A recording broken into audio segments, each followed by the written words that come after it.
चिंता मत कर, ये समय जरूर बदलेगा, सारे दुख भी दूर होंगे। तुम्हारा मन इस समय गहरी उदासी, घबराहट और निराशा के अथाह अंधकार में डूब चुका है।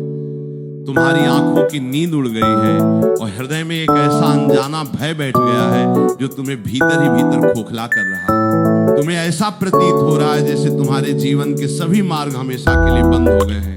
चारों ओर केवल और केवल घना अंधकार है और जहां भी तुम आशा की कोई छोटी सी किरण खोजते हो, वहां से तुम्हें केवल भयंकर निराशा ही हाथ लगती है। तुम्हारे अपने, जिन पर तुमने अपना सर्वस्व न्यौछावर कर दिया था, जिनके लिए तुमने अपने जीवन के सारे सुखों का बलिदान कर दिया, वे आज तुम्हारे इस कठिन समय में तुमसे आंखें चुरा रहे हैं। तुम्हें ऐसा लगने लगा है जैसे संपूर्ण ब्रह्मांड तुम्हारे विरुद्ध हो गया है, जैसे तुम्हारे हिस्से का सारा पुण्य समाप्त हो गया है और केवल दुर्भाग्य ही तुम्हारे भाग्य की रेखाओं में शेष रह गया है। तुम एकांत में बैठकर फूट फूट कर रोते हो, अपने ठाकुर जी से शिकायत करते हो कि आखिर तुम्हारे साथ ही ऐसा क्यों हो रहा है। तुमने किसी का क्या बिगाड़ा था जो तुम्हें ये घोर पीड़ा, ये भयंकर अपमान और ये दरिद्रता सहनी पड़ रही है।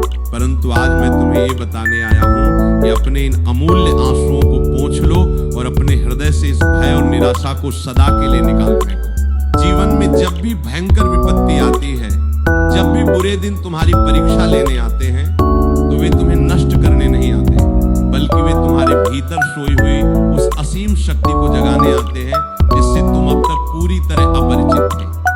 ये प्रकृति का, उस कान्हा का बनाया हुआ अटल नियम है कि कोई भी रात इतनी लंबी नहीं होती जो सूर्य के प्रकाश को रोक सके। तुम्हारा ये बुरा समय, ये पीड़ा, ये दरिद्रता सब कुछ बदलने वाला है, क्योंकि समय का पहिया कभी एक जगह नहीं रुकता। संसार का सबसे बड़ा और सबसे कठोर सत्य यही है कि यहाँ कुछ भी स्थायी नहीं है। भगवान श्री कृष्ण ने कुरुक्षेत्र के मैदान में शोक में डूबे हुए अर्जुन को यही सबसे बड़ा ज्ञान दिया था कि हे अर्जुन, ये संसार परिवर्तनशील है।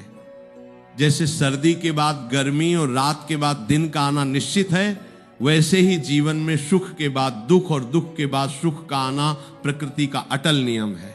मात्रा स्पर्श अर्थात इंद्रियों का विषयों से संयोग ही सर्दी गर्मी और सुख दुख को उत्पन्न करने वाला है।